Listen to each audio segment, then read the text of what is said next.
2029 ఎన్నికల్లో మహిళలకు 33% సీట్లు కేటాయించాలని తెలుగుదేశం పార్టీ తీసుకున్న నిర్ణయాన్ని కాకినాడ జిల్లా మహిళా నాయకులు స్వాగతించారు.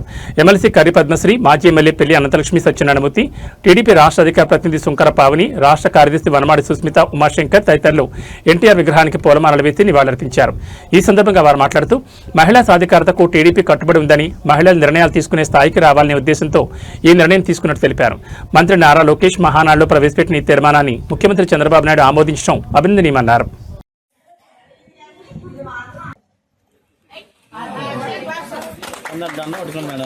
అలా చూడండి మేడం.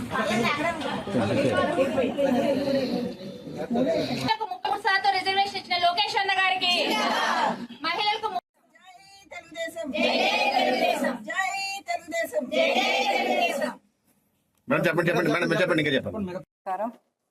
ప్రెస్ సోదరులందరికీ కూడా నా హృదయపూర్వక నమస్కారం తెలియజేస్తున్నాం. ముఖ్యంగా తెలుగుదేశం పార్టీ మహిళకి ఉన్నత స్థానం కల్పించింది. అందులో భాగంగానే రామారావు గారు అన్ని వర్గాలకు కూడా బీసీ, ఎస్సీ, ఎస్టీ, ఓసీ అందరికీ కూడా ఎంపీటీసీలు కానీ, జెడ్పీటీసీలు కానీ, అలాగే జిల్లా పరిషత్ చైర్మన్లు కానీ, మున్సిపల్ చైర్మన్లు కానీ, కార్పొరేటర్లు కానీ అందరికీ కూడా బీసీ రిజర్వేషన్ మీద అందరికీ కూడా పదవులు వచ్చినాయి. ఆస్తిలో సగభాగం మహిళకి ఇవ్వాలనేసి రామారావు గారు పెట్టారు. అప్పటి నుంచి కూడా మహిళలకు కూడా సగభాగం ఆస్తిలో ఇవ్వటం జరిగింది. ఉద్యోగాల్లో కూడా అందరూ కూడా మహిళలు ఎక్కువగా ఉన్నారు అన్ని చోట్ల కూడా. అలాగే ఈ కార్యక్రమానికి విచ్చేసిన మహిళా నాయకులందరికీ కూడా నమస్కారం. Leadership is not about holding a position, it is about creating opportunities అని మరోసారి మనకి ప్రూవ్ చేశారు మన గౌరవ ముఖ్యమంత్రి నారా చంద్రబాబు నాయుడు గారు, అలాగే మన యువనేత లోకేష్ గారు. సో ఇప్పుడు కూడా విమెన్ ఎంపవర్మెంట్ అన్నది జరిగితే మన సొసైటీ కదా, మన రాష్ట్రం కూడా డెవలప్ అవుతుందనే ఉద్దేశంతో ఈ డెసిషన్ అన్నది తీసుకోవడం జరిగింది. ఎప్పుడైతే ఒక కుటుంబంలో మహిళ చదువుకుంటుందో కుటుంబం అంతా చదువుకుంటుంది అంటారు. ఎప్పుడైతే తన ఫైనాన్షియల్ బర్డెన్ పంచుకోవడానికి పైకి వస్తుందో ఆ ఫ్యామిలీ అంతా కూడా ఫైనాన్షియలీ డెవలప్ అవుతుంది. అలాగే ఇలాగానే వచ్చినటువంటి ప్రింట్, ఎలక్ట్రానిక్ మీడియా సోదరులందరికీ కూడా పేరు పేరున నా హృదయపూర్వక నమస్కారాలు తెలియజేసుకుంటా ఉన్నానండి. ఏదైతే తెలుగుదేశం పార్టీ వ్యవస్థాపకులు కీర్తిశేషులు శ్రీ నందమూరి తారక రామారావు గారి జయంతి సందర్భంగా ప్రతి సంవత్సరం కూడా మహానాడు దిగ్విజయంగా జరుపుకుంటూ వస్తూ ఉన్నాం.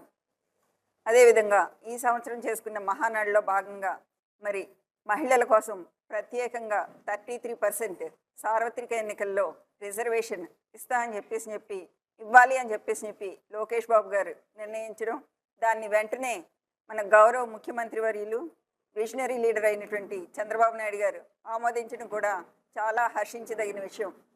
మనం ఏదైతే వర్చువల్ మహానాడు జరుపుకున్నామో, ఆయిల్ సంక్షోభం వల్ల, ఆర్థిక సంక్షోభం వల్ల వర్చువల్ మహానాడుకి పిలుపునిచ్చారు మన జాతీయ అధ్యక్షులు నారా చంద్రబాబు నాయుడు గారు. ఈ వర్చువల్ మహానాడుని మనం జరుపుకుని సుమారు 25 లక్షల మంది కార్యకర్తలు పాల్గొనేలాగా దీన్ని చాలా విజయవంతం చేశాము.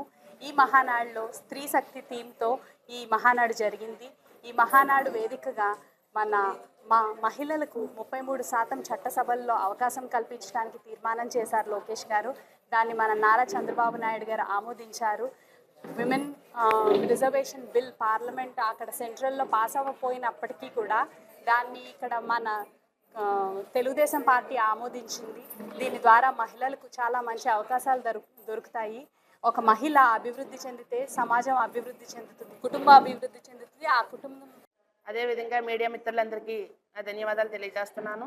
మరి అదేవిధంగా చూసుకుంటే మరి అన్న నందమూరి తారక రామారావు గారు మరి ఆ రోజు మరి మహిళకి ఎంతో మంచి అవకాశం ఇచ్చి ఎక్కడ మగవాళ్ళతోటి సమానంగా ఆస్తుల్లో సమాన హక్కులు కల్పించారు. మరి అదేవిధంగా చూసుకుంటే నారా చంద్రబాబు నాయుడు గారు మరి డోకరా సంఘాలు మొదలుపెట్టి మహిళా సంఘాల్లో కూడా తను ఉలికి ఏంటనేది ప్రజల్లో సాటుకున్నారు, మహిళల్లో మంచి పేరు తెచ్చుకున్నారు. మరి అదే